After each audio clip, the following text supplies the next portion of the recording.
اعوذ باللہ من الشیطان الرجیم، بسم اللہ الرحمن الرحیم۔ حضرت ابراہیم علیہ السلام کا واقعہ، حضرت ابراہیم علیہ السلام کے والد کا حضرت ابراہیم علیہ السلام کا ذکر قرآن پاک میں حضرت ابراہیم علیہ السلام کے دردناک واقعے جو کہ میں آج سنانے جا رہی ہوں۔ قرآن پاک کے رشد بے ہدایت کا پیغام چونکہ ابراہیمی ملت کا پیغام ہے، اسی لیے قرآن پاک میں جگہ جگہ حضرت ابراہیم علیہ السلام کا ذکر کیا گیا ہے، جو مکی مدنی دونوں قسم کی صورتوں میں موجود ہے، یعنی 35 صورتوں کی 63 آیتوں میں حضرت ابراہیم علیہ السلام کا ذکر ملتا ہے۔ حضرت ابراہیم کے والد کا نام، تاریخ اور توریت دونوں حضرت ابراہیم کے والد کا نام تاریخ بتاتے ہیں، اور قرآن پاک کے اعتبار سے حضرت ابراہیم علیہ السلام کے والد کا نام آزر ہے۔ اس سلسلے میں علماء، تفسیر لکھنے والے، مغربی مشترکوں کو تحقیق کرنے والوں نے بڑی بڑی لمبی بحثیں کی ہیں، لیکن ان میں اختیار کی گئی ٹھنڈی باتیں ہیں، اسی لیے کہ قرآن مجید نے جب کھول کر آزر کو اب ابراہیم علیہ السلام کا باپ کہا گیا ہے، تو پھر انساب کے علماء اور بائبل کے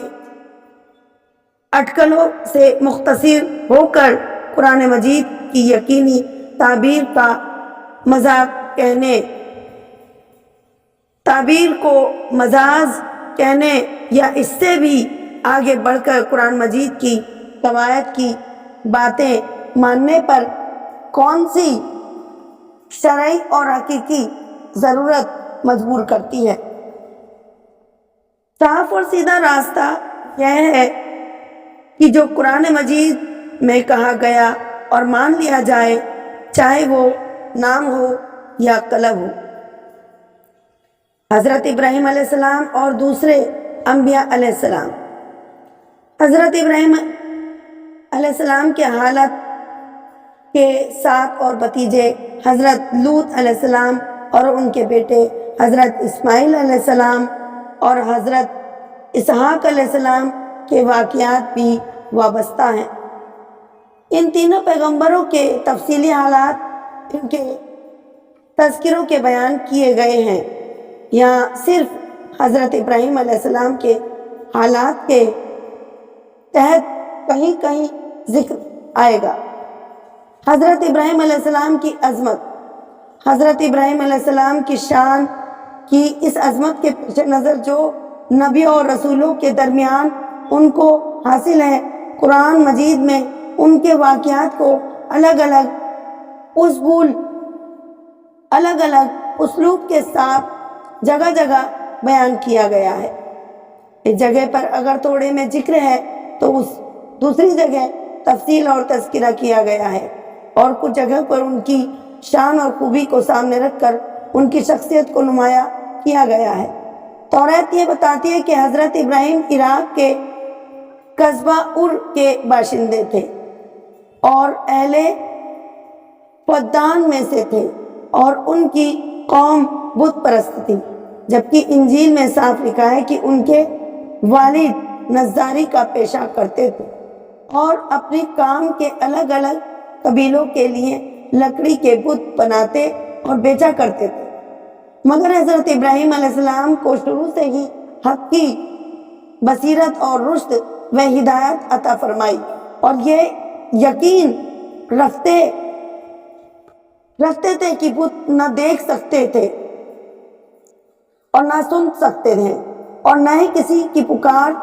کا جواب دے سکتے ہیں، اور نہ ہی نفع نہ نقصان، نہ ان سے کوئی واسطہ ہے، اور نہ لکڑی کے کھلونے اور دوسری بنی ہوئی چیزوں کے اور ان کے بیچ کوئی فرق اور امتیاز ہے۔ یہ صبح اور شام آنکھ سے دیکھتے تھے کہ ان بے جان مورتیوں کو میرا باپ اپنے ہاتھوں سے بناتا اور گڑتا رہتا ہے، اور جس طرح ان کا دل چاہتا ہے ناک کان آنکھیں گڑ لیتا ہے اور پھر خریدنے والوں کے ہاتھ بیچ دیتا ہے۔ تو یہ کیا خدا ہو سکتے ہیں؟ یا خدا جیسے یا خدا کے برابر ہو سکتے ہیں؟ حضرت ابراہیم علیہ السلام نے جب یہ دیکھا کہ قومیں بت پرستی، ستارہ پرستی اور مذہب پرستی میں ایسی لگی ہوئی ہے کہ خدا برتر کی قدرتیں مطلقہ اور ان کے ہونے اور سمد ہونے کا تصور بھی ان کے دلوں میں باقی نہ رہا، اور اللہ کے ایک ہونے کے عقیدے سے زیادہ کوئی تعجب کی بات نہیں رہی۔ جب اس نے اپنی ہمت چست کی اور جاتے واحد کے بھروسے پر ان کے سامنے دین حق کا پیغام رکھا اور اعلان کیا، اے قوم، یہ کیا ہے جو میں دیکھ رہا ہوں کہ تم اپنے ہاتھ سے بنائے ہوئے بتوں کی پرستش میں لگے ہوئے ہو؟ کیا تم اس قدر غفلت میں، خواب میں ہو کہ جس بے جان لکڑی کو اپنے ہتھیاروں سے گڑھ کر مورتیاں تیار کرتے ہو، اگر یہ مرضی کے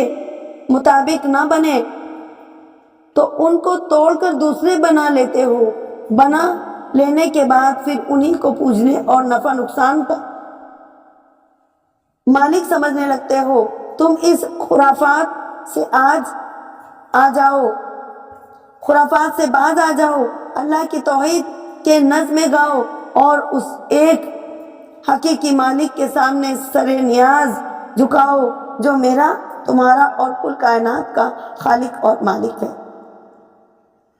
مگر قوم نے اس کی آواز کو بالکل دھیان نہ رکھا، اور چونکہ حق سننے والے کان اور حق دیکھنے والے نگاہ سے محروم تھی، اسی لیے اس نے جلیل القدر پیغمبر کی دعوت حق اور مذاق اڑایا اور زیادہ سے زیادہ تمرد اور سرکشی کا مظاہرہ کیا۔ باپ کو اسلام کی دعوت اور باپ بیٹے کا مناظرہ۔ حضرت ابراہیم علیہ السلام دیکھ رہے تھے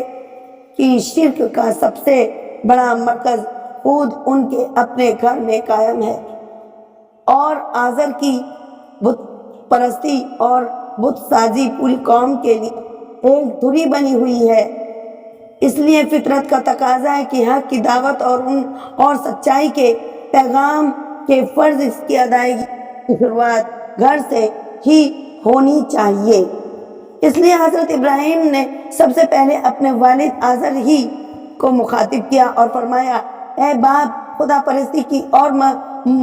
معرفت الہی کے لیے جو راستہ تو نے اپنایا ہے اور جسے آپ باپ دادا کا پرانا راستہ بتاتے ہیں، یہ گمراہی اور باطل پرستی کا راستہ ہے، اور سیدھا راستہ راہ حق صرف وہی ہے جس کی میں دعوت دے رہا ہوں۔ اے باپ، توحید کی نجات کا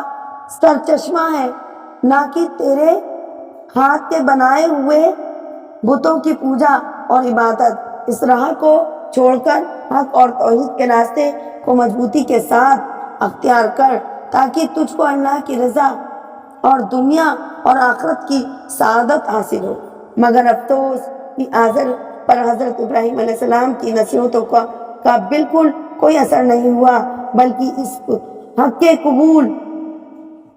کرنے کے بجائے آزر نے بیٹے کو دھمکانا شروع کیا، کہنے لگا کہ ابراہیم، اگر تو بتوں کی برائی سے باز نہ آئے گا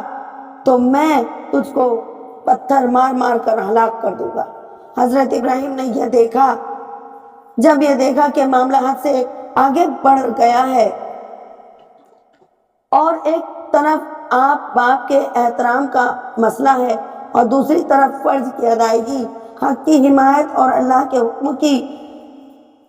اطاعت کا سوال، اور انہوں نے سوچا کہ آخر وہی کیا جو ایسے اونچے انسان اللہ کی جلیل القدر پیغمبر کے شایان شان تھا۔ انہوں نے باپ کی سختی کا جواب سختی سے نہیں انہوں نے باپ کی سختی کا جواب سختی سے نہیں دیا، حقیر سمجھنے اور ذلیل کرنے کا رویہ نہیں برتا، بلکہ نئی لطف و کرم اور اچھے اخلاق کے ساتھ یہ جواب دیا: اے باپ، اگر میری بات یہی جواب ہے تو آج سے میرا تیرا سلام ہے۔ میں اللہ کے سچے دین اور پیغام حق کو نہیں چھوڑ سکتا اور کسی حال میں بتوں کی پرستش نہیں کر سکتا۔ میں آج تجھ سے جدا ہوتا ہوں، مگر غائبانہ بارگاہ الہی کی بخشش طلب کرتا رہوں گا تاکہ تجھ کو ہدایت نصیب ہو اور تو اللہ کے عذاب اور نجات پا جائے۔